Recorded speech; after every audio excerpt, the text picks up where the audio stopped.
Kala yata nila masosolo nila yung park. Diyos me. Masyado daw matao. Natural park to kaya. Oh.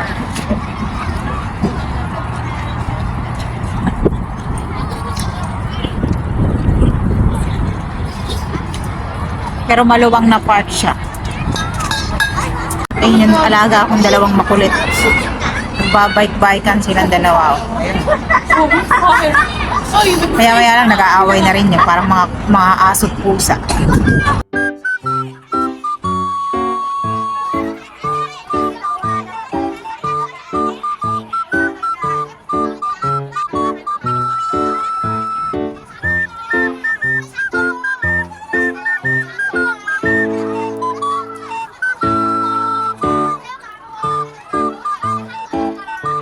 Sabi ko nung una, pag ang mga alaga nyo dito sa Hong Kong, pag may mga alaga kayong maliliit dito sa Hong Kong, ayan, lagi kayong nasa labas. Ayun, yung aking dalawang makulit na alaga, oh, ayan, di ba?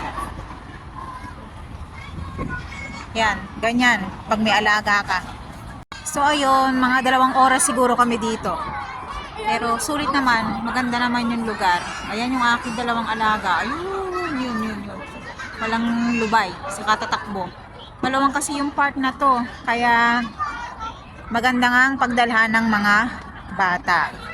Oh, diba, oh? Ang ganda niya, maluwang.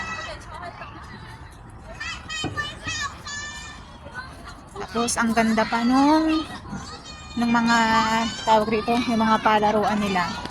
Yung kagaya nila. May mga ano sila. Ayan, tuntua yung mga bata, oh. Nakakatuwa nga naman. Nasaan ba yung aking mga alaga? Ay, Diyos me. Buhay inday. So, ganyan ang ating buhay. Buti nga ngayon, malalaki na yung aking mga alaga. Di kagaya nung bago-bago akong nandito, na talagang ang hirap. As in, sobrang hirap. Ganoon naman talaga parang mga anak mo din, di ba? Pagka maliliit pa, mahirap ang alagaan. So, kailangan lang yung mga alaga mo rito ituturing mo rin na sa'yo para hindi masyadong mabigat, hindi masyadong mahirap. Ganoon lang. Oh. Ganda na ang lugar.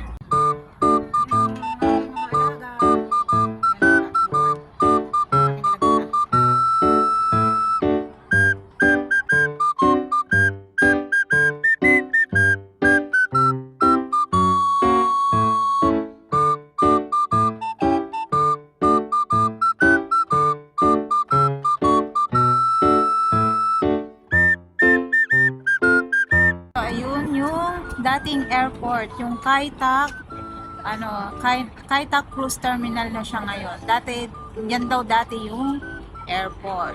Ewan ko lang, sabi lang. Ayun, di ba? Ang ganda. 5, 6, 7, 8, 9, 10, 11, 12, 13, 14, 15, 16, 17, 18, 19, 20, 21. Here I come! Ready or not?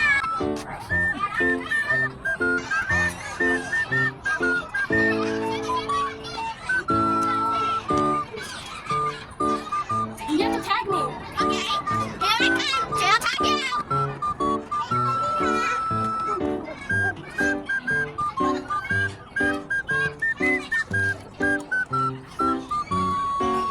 So ayan, 4:30 na nga ng hapon at papalamig na nga ng papalamigan. Dito pa rin kami sa park. Well, hindi pa bumabalik yung aking mga amo. Ang ganda nung ano, yan oh, ng building na yan.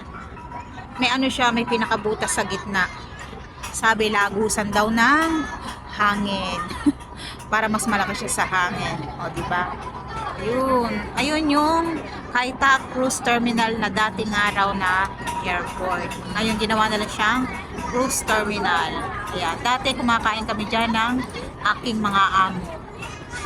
Ayan. O, diba? Ang daming bata.